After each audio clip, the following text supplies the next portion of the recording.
Aujourd'hui, au cœur de l'Actu Clap, on accueille une make-up artiste. Oui, aujourd'hui, on va parler de maquillage. Comme vous le savez, au cœur de l'Actu Clap, on accueille tous les corps de métier. L'objectif est de vraiment montrer l'envers du décor de tous les corps de métier dans le domaine du cinéma. On accueille une femme qui travaille avec pas mal d'artistes et qui aujourd'hui, justement, en termes d'expérience, je pense qu'elle en a assez pour pouvoir justement travailler avec les plus grands, car c'est ce qu'elle fait en ce moment. Je vous demande de faire un tonnerre d'applaudissements derrière vos écrans pour la femme qu'on appelle Claire Villard. Bienvenue dans l'Actu Clap, car c'est l'actu. Clap. Jingle, let's go.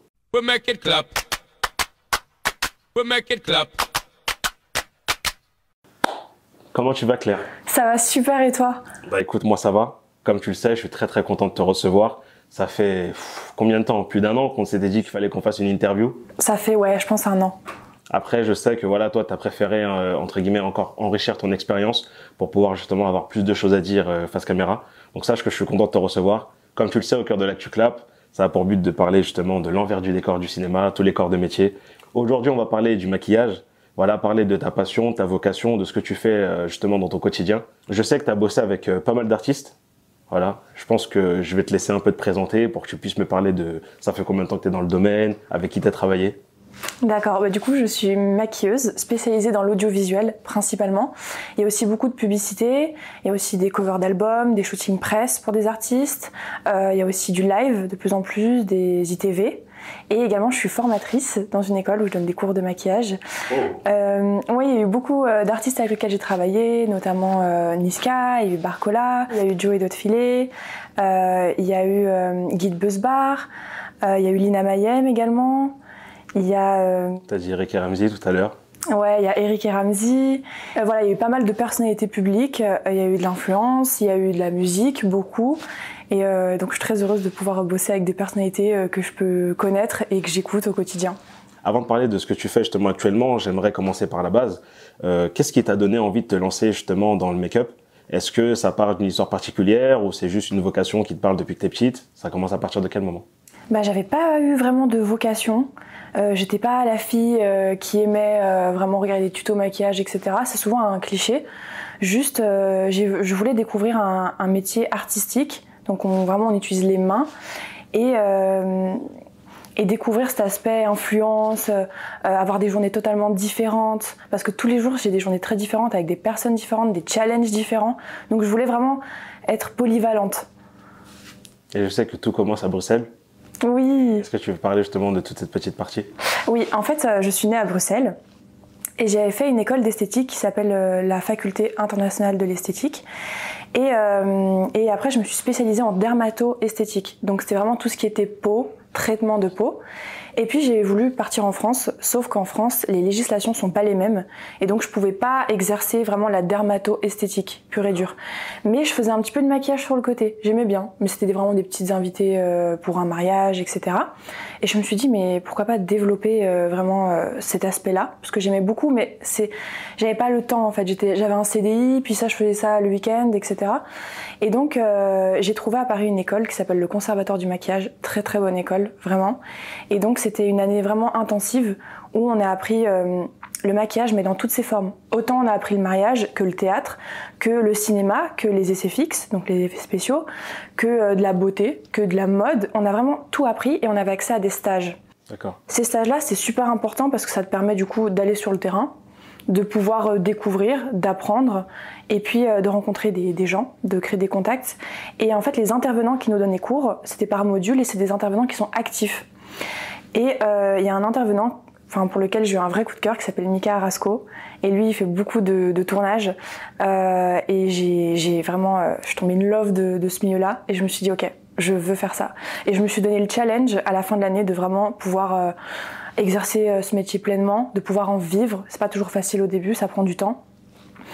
Et donc aujourd'hui, je sais que Mika va ouvrir une agence de maquillage avec une collègue qui s'appelle Laura, avec laquelle je bosse tout le temps et qui m'a beaucoup inspirée. Et donc je vais bientôt rentrer dans leur agence, donc je suis trop contente. Au final, les rêves deviennent réalité. Félicitations déjà pour ça. Merci. Ça fait plaisir d'entendre tout ça. Je sais que, voilà, comme tu as dit, à la fin de tes études, tu t'es challengé de vraiment travailler dans ce domaine. Est-ce que tu disais que justement, c'est pas très simple d'en vivre tout de suite? C'est-à-dire, comment ça s'est passé une fois que tu es sorti de l'école et que tu t'es dit, c'est bon, je me jette dans le bain, maintenant j'ai fait toutes les formations qu'il fallait pour me mettre dans ce métier. Comment ça s'est passé juste après? En fait, j'ai tellement bossé pendant l'année où je faisais beaucoup de stages que des fois, je commençais déjà à avoir des petits contrats. Donc, c'était des petites choses, des petits clips. Et en fait, j'enchaînais vraiment. Ça veut dire, j'allais sur le clip, c'était des tournages des fois de nuit, et je renchaînais avec les cours. Puis après, j'allais à des stages et je prenais tous les stages. Vraiment, je prenais de tout pour vraiment goûter à tout. Je postais beaucoup sur Instagram.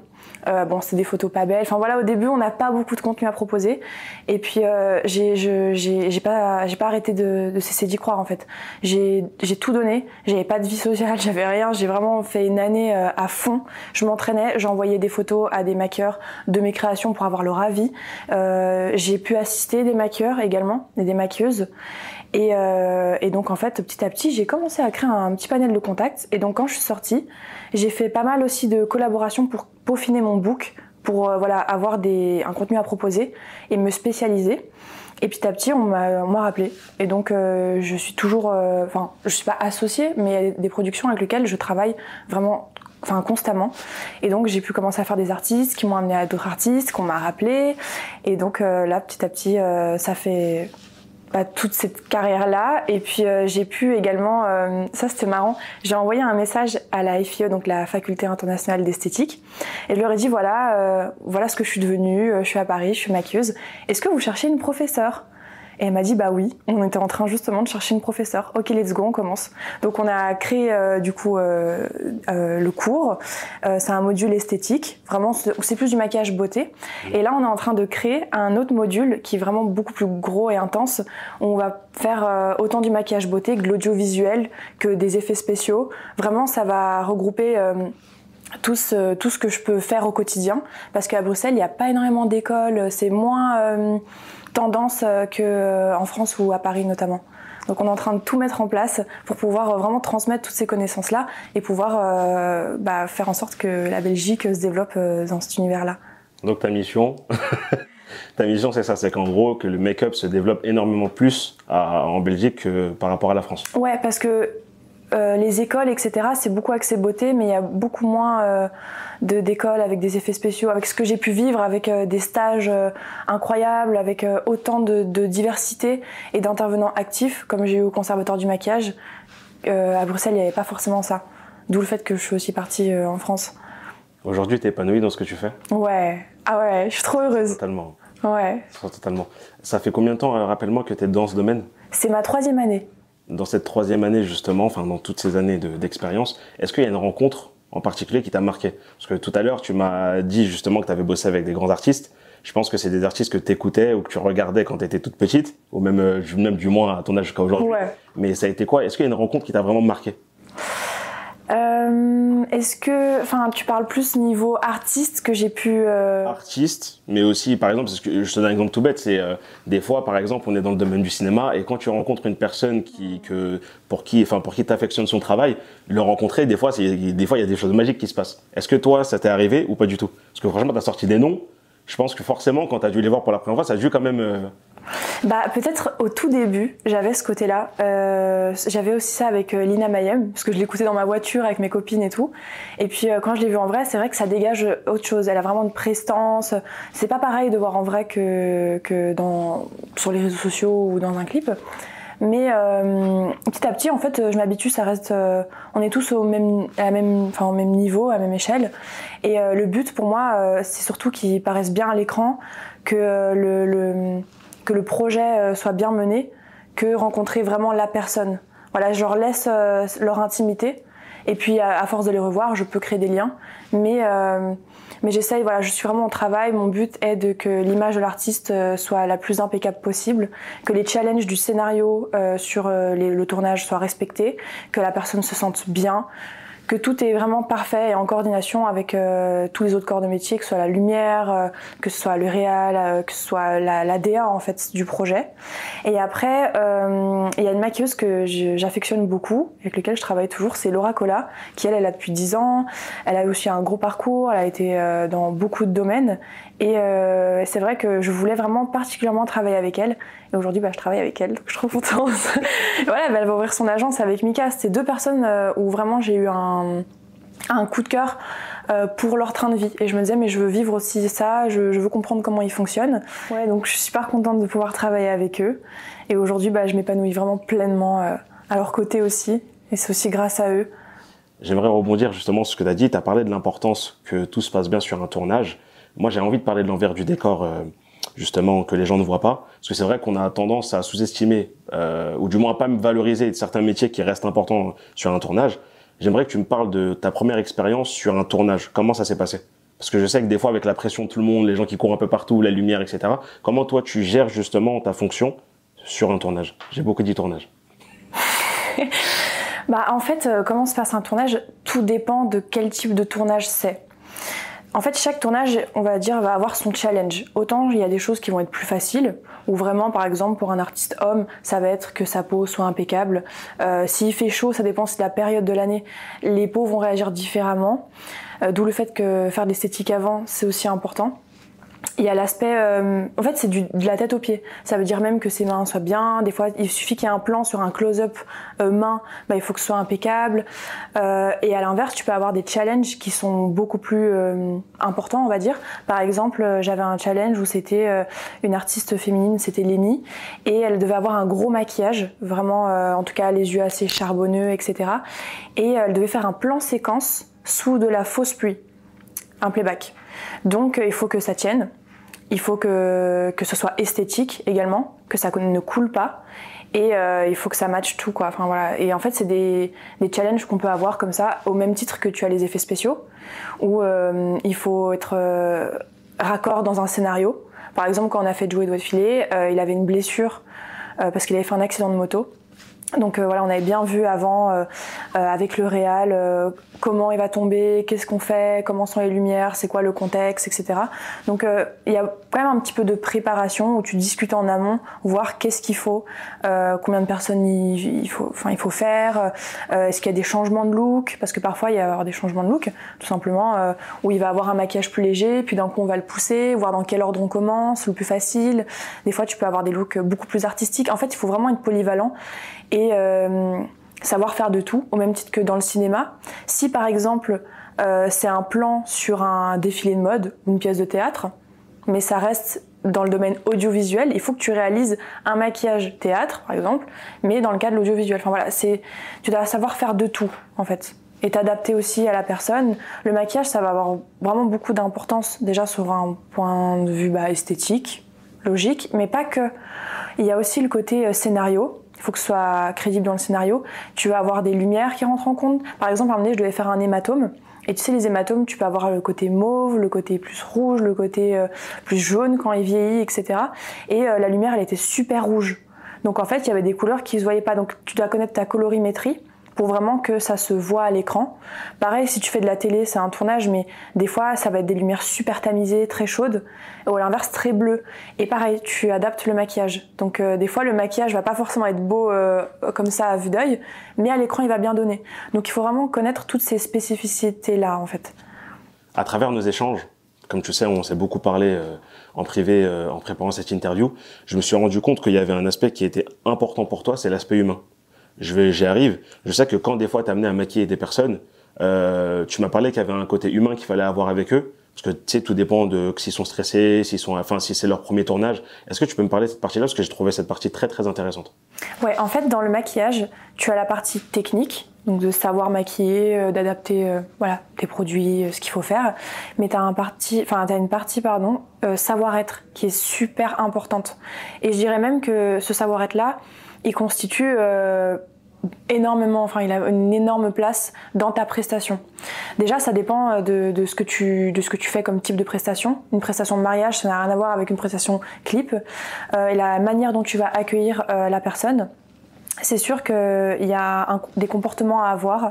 Moi, j'adapte toujours tout en fonction du projet, de la personne que je vais devoir maquiller. J'adapte même mon kit, vraiment. tout est calculé pour que vraiment je puisse accueillir la personne dans les meilleures conditions.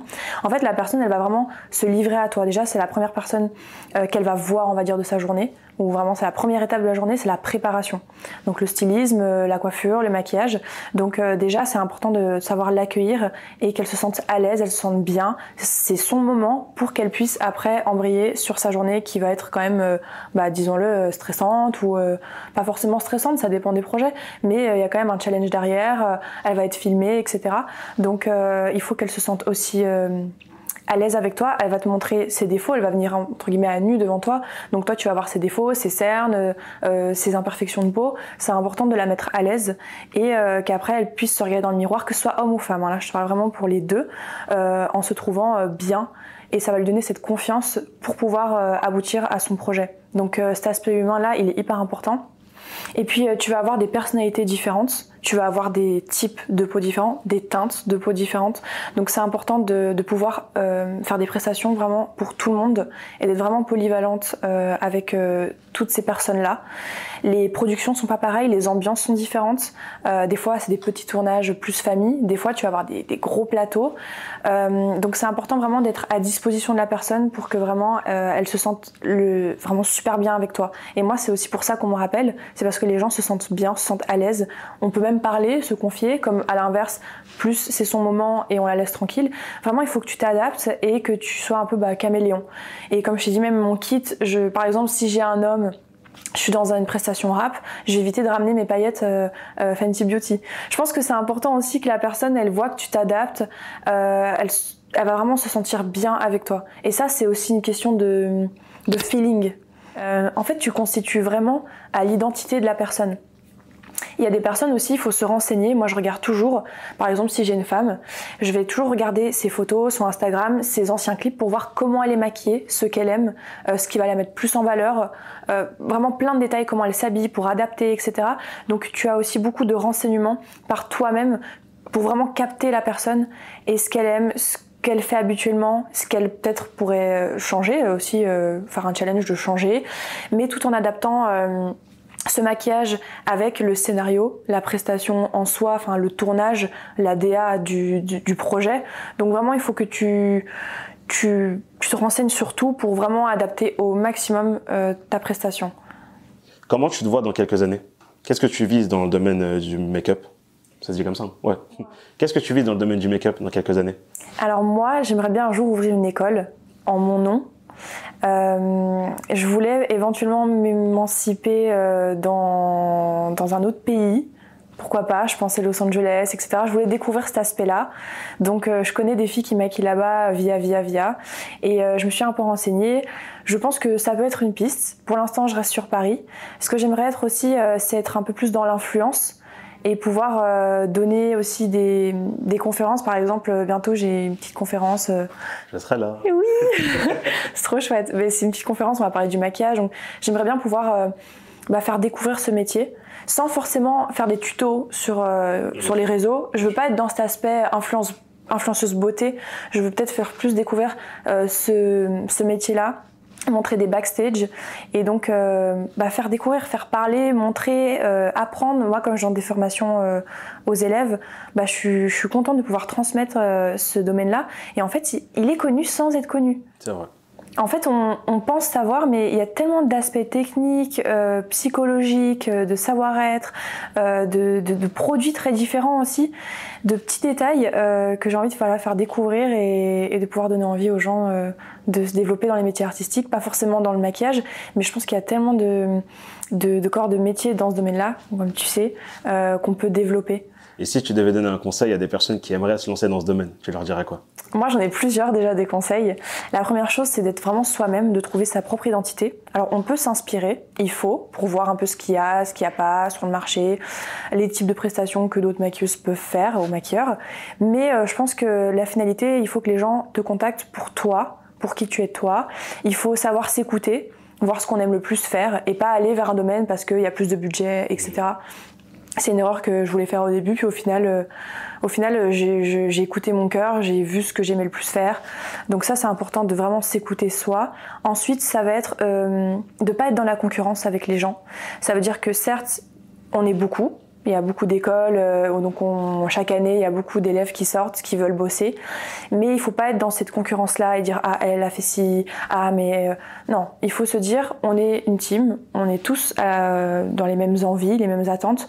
Le principal, c'est de se booster mutuellement et donc de se faire des petites teams entre nous où on se donne du taf, t'es pas dispo, ah, ok, let's go, vas-y toi. D'être vraiment dans cette égalité finalement, parce que à force ça peut nous ronger de stresser, de dire mais elle a fait ça et tout et il faut que je fasse ci, vraiment se donner cette confiance mutuelle.